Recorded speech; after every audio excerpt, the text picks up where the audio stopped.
Hi, my name is AJ and I'll be showing you how to set the manual settings on a Nikon Z50 camera today.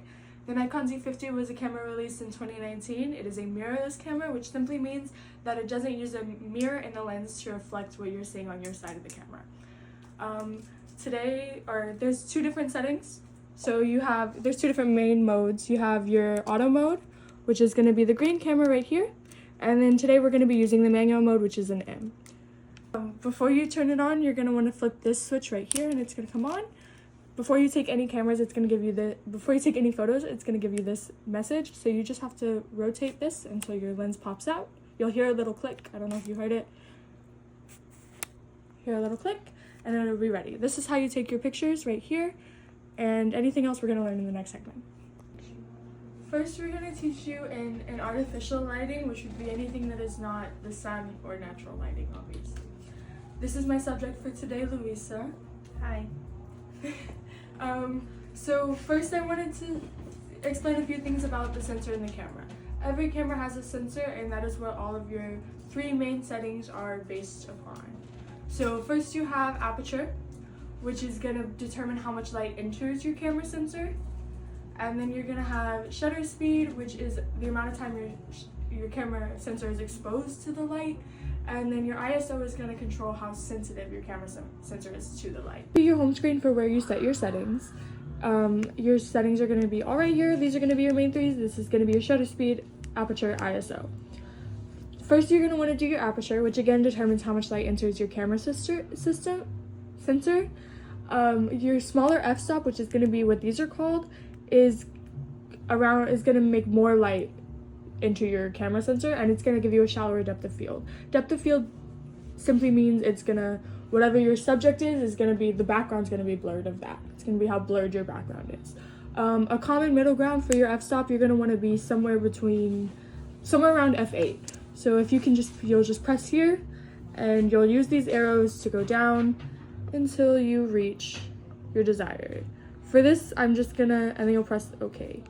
For this, I'm just gonna do like the common middle ground settings, and so I can show you what to do. Next, you're gonna want to do your shutter speed, which is gonna be here. Again, this is gonna determine the amount of time your sensor is exposed to the light. A long exposure is gonna give you more of a blurred action, so if you're shooting something moving, it's gonna blur it. And a short exposure is going to give you a stopped motion. It's gonna freeze the motion where it is. A common shutter speed is 160. So I'm going to go all the way down to 160, press OK, and that'll be that. You're mostly going to want to stay around the 160 range. It's going to be somewhere around there that majority of your pictures are going to be taken. The last thing you're going to want to do is do your ISO. Your ISO, again, controls the sensitivity of the sensor to the light. You're going to want to use a low ISO during the day and a high ISO at night. That's basically just going to give you the highest quality picture that you can get. A low ISO is going to give you low noise. Noise is just the grainy bits that you see in a picture, so it's going to be a lower quality picture. A higher ISO is going to give you a high noise. That's going to be a lower quality picture. A lower ISO is going to give you a higher quality picture. The base ISO is anywhere from 50 to 500, or 50 to 100, sorry. So you're going to want to, we'll do 100 on this. Going to 100, and these are going to be your basic settings. You always want to start on your basic settings, and then as you take the picture, you're going to adjust as needed. So going back to this screen, I'm going to show you how each setting affects your picture. So if I were to let's change the aperture first, and if I'm doing an aperture of higher than 8, we'll say 16, it's going to be more of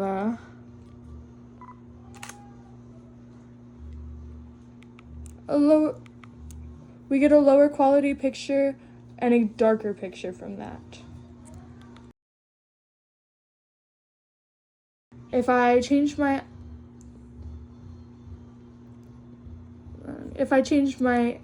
aperture back to 8, change it back to 8, and change my shutter speed to 100. That is going to give me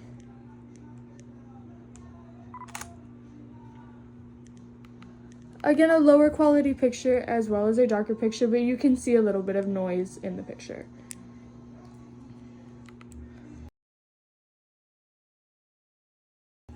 The last thing I'm going to do is show you what happens when you lower your ISO. Your ISO is going to be your most detrimental, but it's also going to be the thing that you want to do last because it is the most affecting. If I go to a ISO of 250, remember we started at 100, and I go and I take the picture, there's definitely going to be some more noise in the background. You're going to get a darker picture overall. Again, these are the differences of the pictures. You'll see how the f-stop really made the ISO darker. A lot more noise in that picture. And that's how to set settings on the Nikon Z50. These aspects of this lesson can be applied to smartphones, so don't worry if you don't have a professional camera. And there's also certain tools that you can use to help you out in photography. One of the main ones is going to be a tripod. Tripods are godsends. They help you out so much, and they keep your camera steady for when you have those really fast shutter speeds, and you'll get blurry images if you're shaking even a little bit. There's also certain things you can use, like props and different lightings you can mess with. Photography is a very fun but very expensive hobby. It's a great way to express your creativity, and it's a wonderful thing to do. It also creates memories that you can keep forever, so I highly recommend it. So there's also a cheat sheet that I am including at the end of the video. You can screenshot it if you want. It was made by Emmanuel Christie. He made it, I think, in like 2019 or something, but it's a beautiful thing. I've used it. I've kept it in my personal camera bag for whenever I need it. It's beautiful.